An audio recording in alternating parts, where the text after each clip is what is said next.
संघ की जनता रसोई में किसी को भूखा नहीं रहने दिया जाएगा, कहा संघ स्वयंसेवकों ने। उरई जालौन जनपद के कोचनगर में लॉकडाउन का पालन कर रहे बेसहारा लोगों को राष्ट्रीय स्वयंसेवक संघ के द्वारा चलाई जा रही जनता रसोई जलपान और भोजन देकर बन रही भूखों का सहारा। प्रत्येक दिन जलपान और भोजन की व्यवस्था जनता रसोई में की जा रही है। पात्र लोगों की पहचान के लिए दर्जनों स्वयंसेवक लगे हुए हैं। दानदाताओं की कतार लगी है। यही वजह है कि भोजन और जलपान भी ऐसा दिया जा रहा है जो पूरी तरह सुपाच्य और स्वादिष्ट हो। जनता रसोई में सबसे बड़ा योगदान रसोइया और उसके सहयोगियों का है। लॉकडाउन में बेरोजगार होकर भी अपनी निःशुल्क सेवाएं दे रहे हैं।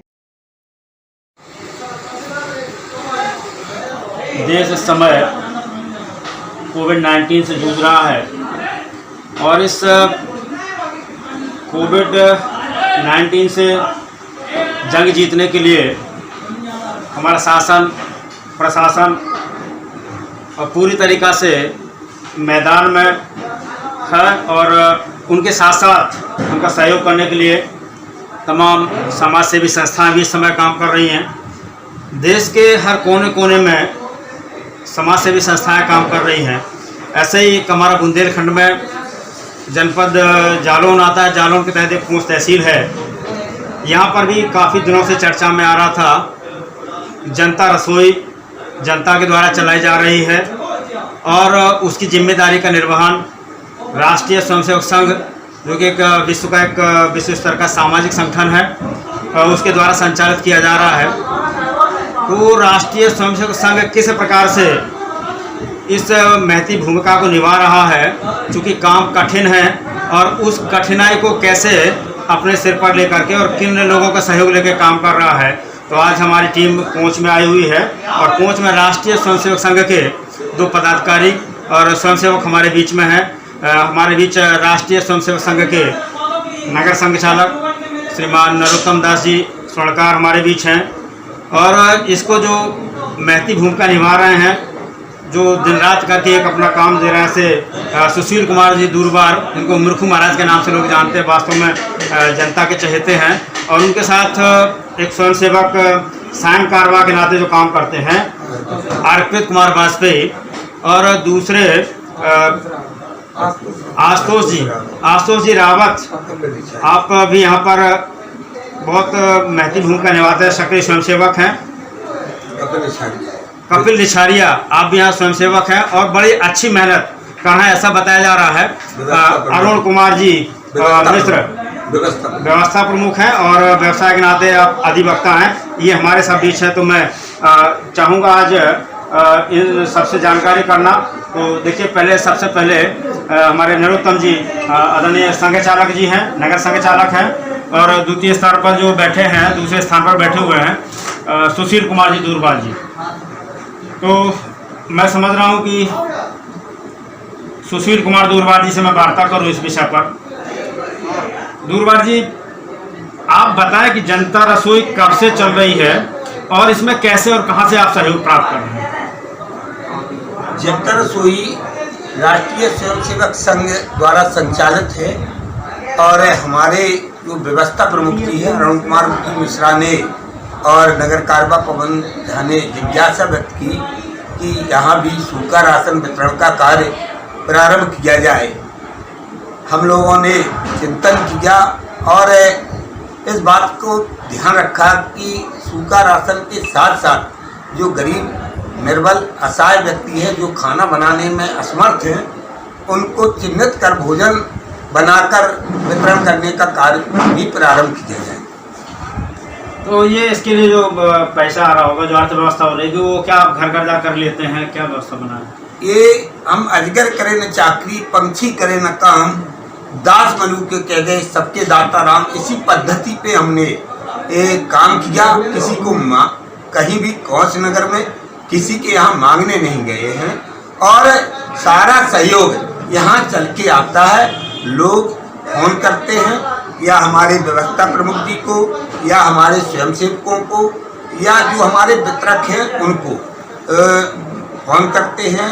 आटा है, रिफाइंड है, चावल है, सब्जी इत्यादि वो पहुंचाते हैं।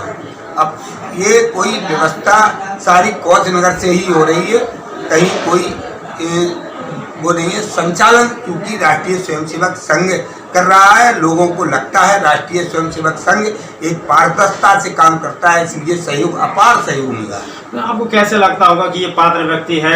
ऐसा भी होता है कि भीड़ में कई बार लोग ले जाते हैं, एक ही परिवार के 10 बार लोग ले जाते हैं, ऐसी व्यवस्था किस तरीके से आप इस व्यवस्था को संभाल रहे हैं? सबसे पहले हम लोगों ने सूखा राशन वितरण के लिए जो हमारे वितरक है, हर वार्ड में वितरक है, जैसे नई बस्ती में हमारे कपिल रिछारिया जी हैं, तो सुमित रिछारिया हैं, मनीष नगरिया हैं, और सौरभ अग्रवाल है, सचिन सुजेले हैं, राजा टेनगुरिया है, बंटी याज्ञक है, इस तरीके से मोनू झा है, इस तरीके से हर वार्ड में हमारे 22 वितरक हैं।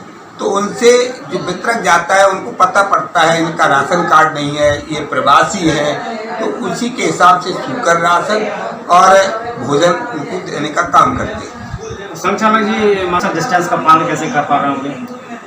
सोशल डिस्टेंस का पालन तो हम लोग अभी भी जैसे यहाँ बैठे यही व्यवस्था रहती है, बनाने वाले भी बिल्कुल दूर दूर बैठ करके भोजन बनाते हैं, पैकेट का इंतजाम किया है उन्होंने, पैकेट बनाते हैं और वहीं से ले जाते हैं, किसी अन्य व्यक्ति को यहाँ अंदर प्रवेश नहीं करते।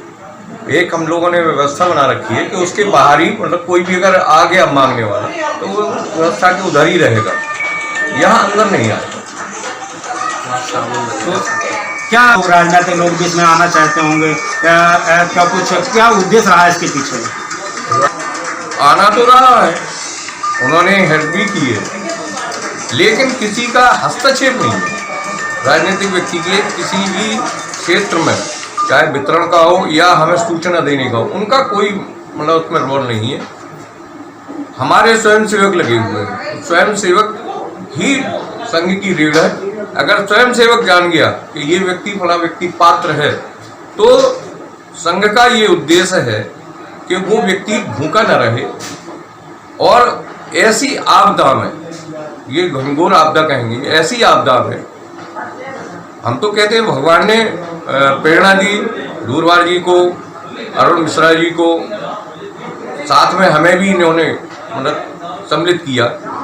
फिर सारे लोगों ने अपने अपने तरीके से एक जगह चिन्हित की और जगह चिन्हित करने के बाद उनको भोजन राशन पहुंचाया। तो देखिए, ये राष्ट्रीय जनता रसोई चलाई जा रही है और काफ़ी लंबा समय हो गया, और नगर में बहुत अच्छी व्यवस्था चल रही है। सबसे अच्छा तो ये है कि आपके पास पर्याप्त मात्रा में स्वयंसेवक हैं, और ऐसे स्वयंसेवक हैं जो जिस क्षेत्र में रह रहे हैं वहाँ पर उन लोगों को चिन्हित किया गया है कि जो वास्तव में बाहर से आए हुए हैं, जिनके पास कोई काम नहीं है, जिनका कोई राशन कार्ड नहीं है, यानी किसी भी प्रकार से कोई शासकीय मदद उनको नहीं मिल पा रही है, उनकी मदद करने का काम राष्ट्रीय स्वयंसेवक संघ कर रहा है। अपनी मीडिया टीम के साथ ओम प्रकाश उदेल।